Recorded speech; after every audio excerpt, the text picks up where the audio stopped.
fell down as he was trying to get down the ring step. Don King was boxing's most ruthless empire builder, a flamboyant promoter whose wild hair and theatrical personality masked systematic financial exploitation that made him millions while leaving fighters broke and bitter. Don, you all right? I am now. All right, well, good to see you. The charismatic showman constructed the sport's most powerful promotional machine through calculated manipulation and business tactics that prioritized his wealth over fighter welfare. King's operation functioned like organized crime, using contracts and legal maneuvers to trap athletes in exploitative agreements while maintaining public facades of loyalty and family relationships. His promotional empire thrived on controlling desperate fighters who traded future earnings for immediate opportunities and false promises of lasting prosperity. Good quick left hook inside by Mayweather and a quick right-hand counters of Floyd Mayweather. He's so quick and slinky with his right hand. Behind the colorful rhetoric and patriotic speeches was a calculating businessman who viewed boxers as expendable assets rather than human partners deserving fair compensation.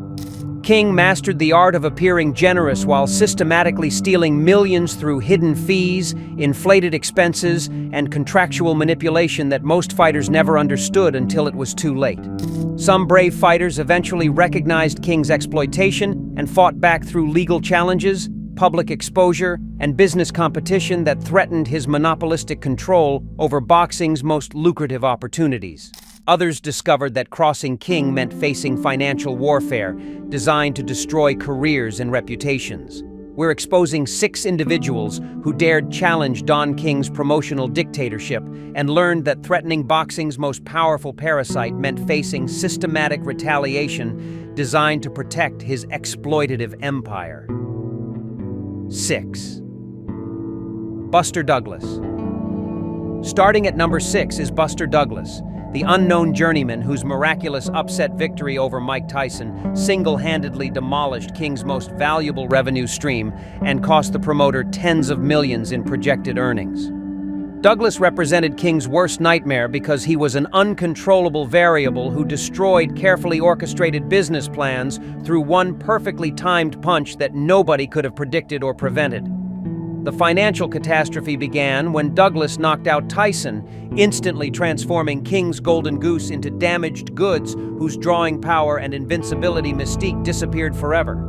King had built his entire promotional strategy around Tyson's seemingly unstoppable dominance, creating a revenue model that depended on his champion remaining undefeated against inferior challengers. Douglas's victory eliminated years of projected income from Tyson's superfights while creating a new champion who owed King nothing and could not be controlled through existing contractual arrangements. The upset victory represented everything King feared about boxing's unpredictable nature and its ability to destroy carefully constructed business models through random athletic performance. King's desperate attempts to overturn Douglas's victory through technical appeals and judging controversies revealed his panic about losing control over heavyweight boxing's most lucrative franchise. The promoter understood that Douglas's independence threatened his ability to manipulate heavyweight championship opportunities for personal profit. The long-term damage extended beyond immediate financial losses, as Douglas's victory proved that King's supposedly invincible champions could be defeated by motivated opponents who refused to follow predetermined scripts. This uncertainty made future promotional planning more difficult, while reducing King's leverage over television networks and venue operators who had previously accepted his dominance. At number 5 is Riddick Bowe, the heavyweight champion whose shocking decision to abandon his WBC belt rather than defend it against Lennox Lewis represented the ultimate rejection of King's business model and promotional authority. Bowe's dramatic gesture of discarding his championship in a garbage can became a symbol of fighter independence that threatened King's systematic control over mandatory defenses and lucrative unification bouts. The belt disposal cost King millions in potential revenue from what should have been boxing's biggest heavyweight attraction during the early 1990s competitive landscape. King had already begun negotiating television deals and venue contracts based on the assumption that Bowe would follow standard promotional protocols and defend against available challengers according to sanctioning body requirements. Bowe's refusal to participate in King's promotional machinery demonstrated how independent-minded fighters could disrupt carefully planned business strategies, through personal decisions that prioritized individual preferences over commercial considerations. King viewed Bowe's defiance as a dangerous precedent that could encourage other fighters to prioritize personal satisfaction over professional obligations and contractual responsibilities. The promoter understood that allowing fighters to make independent decisions about opponents and venues would undermine his ability to control championship boxing's most profitable elements. The situation revealed fundamental weaknesses in King's control system when dealing with strong-willed athletes who possessed sufficient financial security to reject promotional pressure and business demands that conflicted with their personal preferences and competitive desires. Number 4 brings us Oscar de la Hoya, the golden boy who transformed from King's potential asset into his most dangerous competitor by launching Golden Boy Promotions and systematically dismantling the promotional monopoly that King had spent decades constructing.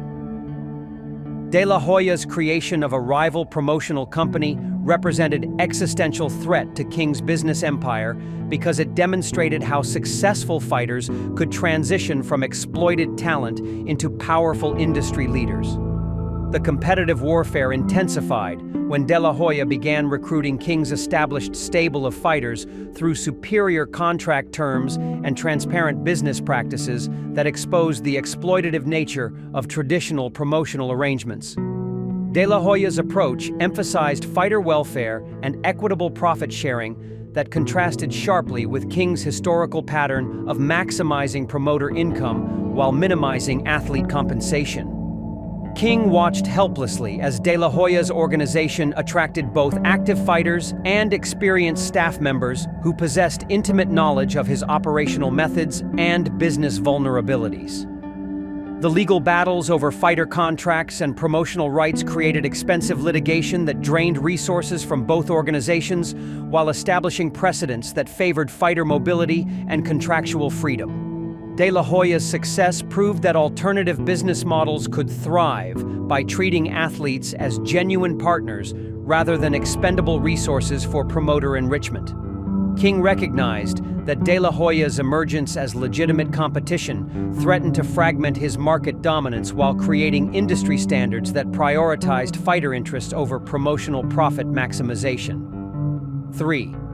Bob Arum. At number 3 is Bob Arum, the Harvard-educated rival promoter whose intellectual approach and legal sophistication created sustained warfare that divided boxing into competing factions and nearly destroyed the sport's commercial viability. Arum possessed the educational background and strategic thinking necessary to challenge King's street-smart tactics through superior legal maneuvering and corporate alliances that matched King's ruthless business methods.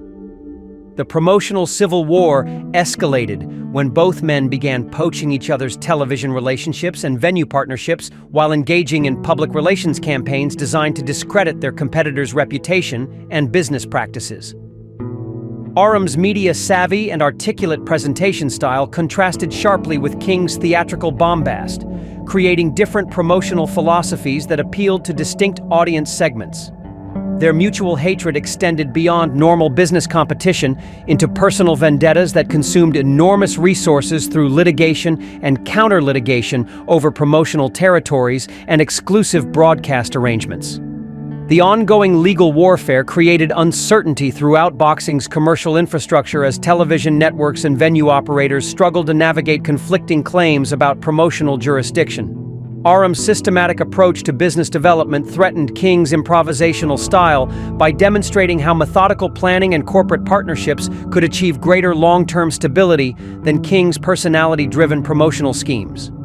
The rivalry forced both promoters to spend millions on legal fees and competitive countermeasures rather than investing in fighter development and audience expansion. King viewed Arum as his most intellectually dangerous opponent because their similar promotional ambitions created direct confrontation over the same limited pool of elite fighters and lucrative television opportunities that determined industry leadership.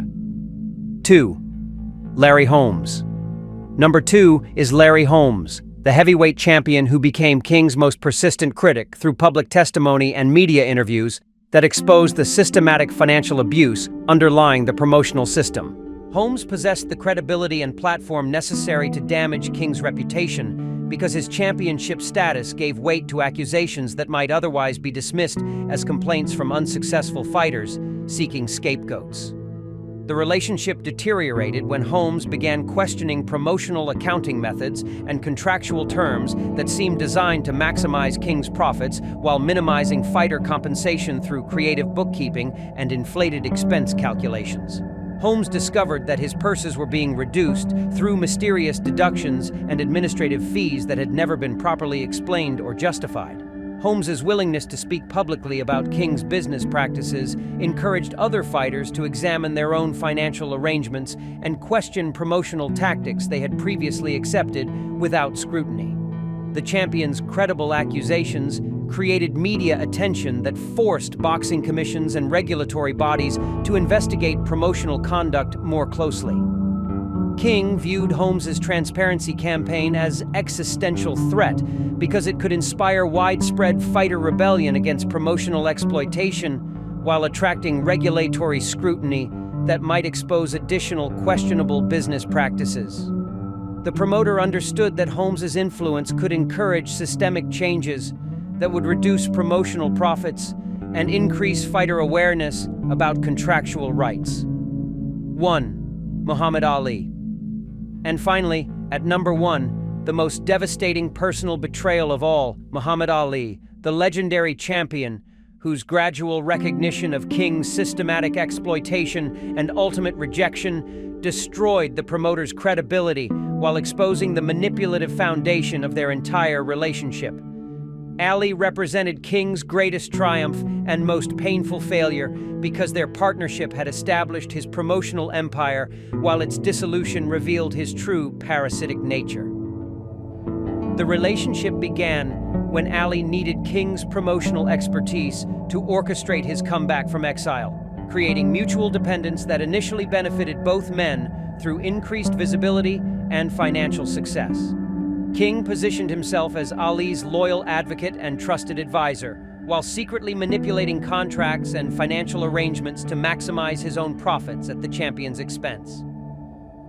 The personal betrayal cut deeper than mere financial loss because King had exploited Ali's trust and friendship while presenting himself as family member rather than business predator. Ali's public rejection of King damaged the promoter's reputation more severely than any other single event, because it came from boxing's most beloved and respected figure.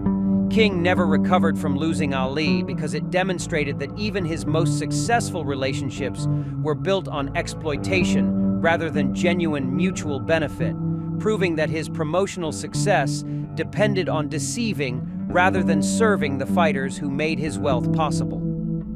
From business empires to personal betrayals, Don King learned that exploiting everyone eventually costs everything. Which revelation shocked you most? Subscribe for more promotional warfare secrets.